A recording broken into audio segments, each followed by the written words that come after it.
Hi friends, வணக்கம். Chilli ரெசிபிக்கு உங்களை வர வைக்கிறேன். நம்ம இன்னைக்கு பார்க்க போகிறது ராகி கஞ்சி, கெவுர் கஞ்சி.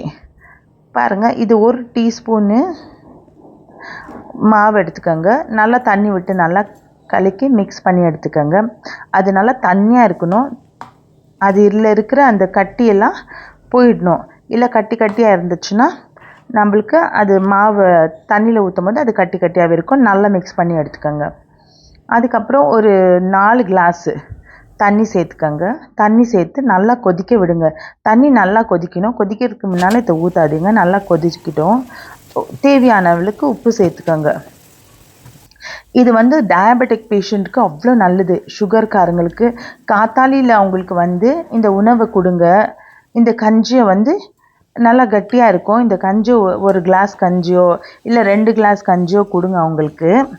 பாருங்கள், இது சேர்த்துக்கின்னு நல்லா மிக்ஸ் பண்ணி விட்டுக்கணும். இது ரொம்ப நல்லது ஃப்ரெண்ட்ஸ். இந்த நம்ம சொல்கிற சுகருக்கு அவங்க என்ன சாப்பிடணும் நிறைய பேருக்கு தெரியாது. பட் இது ரொம்ப நல்லது இந்த உணவு.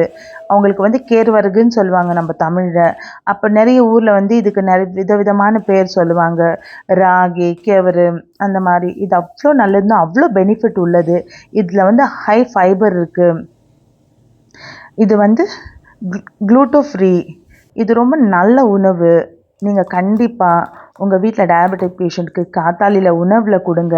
மத்தியானத்தில் இதை களி கலரி கொடுங்க. பாருங்கள், இதில் தயிரும் சேர்த்துக்கோங்க.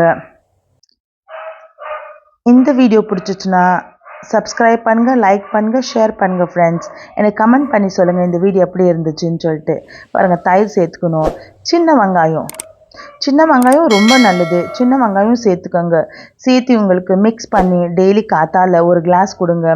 மத்தியானத்தில் இதை களி செஞ்சு கொடுங்க. உங்களோட சுகர் லெவல் கம்மியாயிடும். நீங்கள் இந்த ட்ரை பண்ணிவிட்டு நீங்கள் எனக்கு கமெண்டில் சொல்லுங்கள். இது உங்களோட சுகர் லெவல் எவ்வளோ இருந்துச்சு, இது இந்த மாதிரி டயட் ஃபுட் எடுத்துக்கின பிறகு எவ்வளோ இருந்துச்சுன்னு. பாய் ஃப்ரெண்ட்ஸ், இந்த வீடியோ பார்த்துருந்துக்காக.